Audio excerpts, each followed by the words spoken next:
Good evening. Today I thought I would do something a little bit different. Since I'm doing my reading for one of my graduate history courses in a book called Logics of History, Social Theory and Social Transformation, which was written by William H. Sewell, Jr., I thought that in order to help me focus, that I would try reading a passage out loud. And ironically enough, it actually worked. And so I thought that this time I would read a passage and that I would record it and see if there's interest in hearing somebody read. Not necessarily, again, from this book, but just from a book in general. I'm more than open to requests to see what types of books you would be interested in reading from. And so I will be reading a small portion from chapter 1 in this book. And so let me know your thoughts and if you would like me to make a longer reading video. Thank you so much.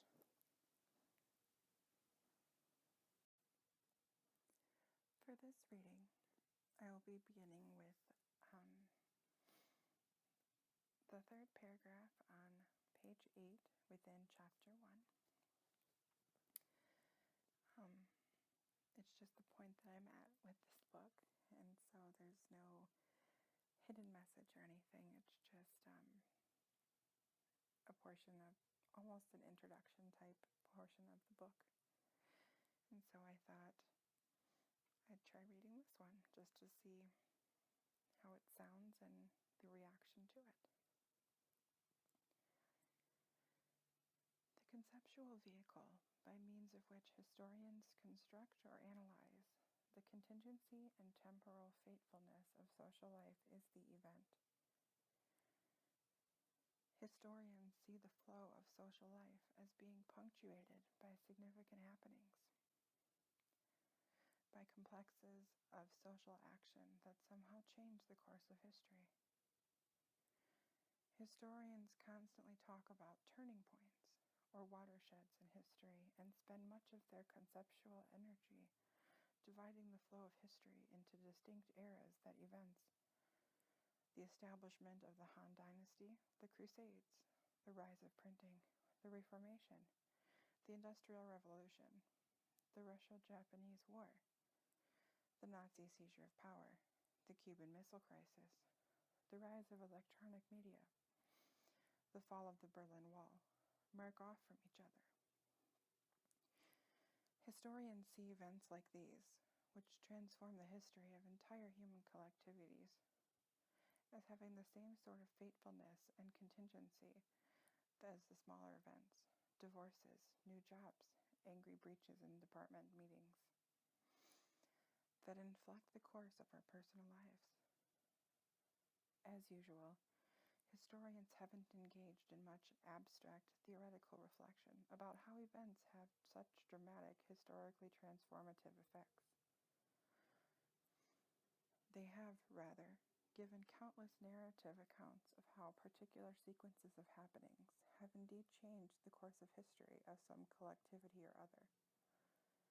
Oxford Dons, Shanghai workers, New Yorkers, Russians, Roman Catholics, or the world as a whole. As against the implicit assumption of most social scientists that social change takes place according to smooth, gradual, predictable, and linear processes, historians assume that historical temporality is lumpy, uneven, unpredictable, and discontinuous. Thinking about historical events makes clear another fundamental assumption about temporality that is even probably less obvious, although no less true, at the level of personal experience: that social temporality is extremely complex. One significant characteristic of historical events is that they always combine the social processes with very different temporalities.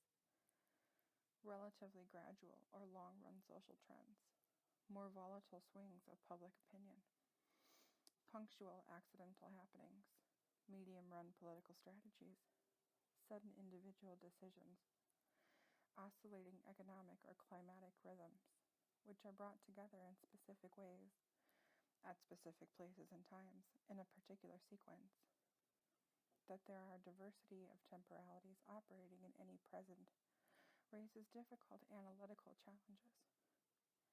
How do we handle the problem of sequence when we are dealing not with a chain of discrete and precisely timable decisions, but the intertwining of long-term with punctual processes?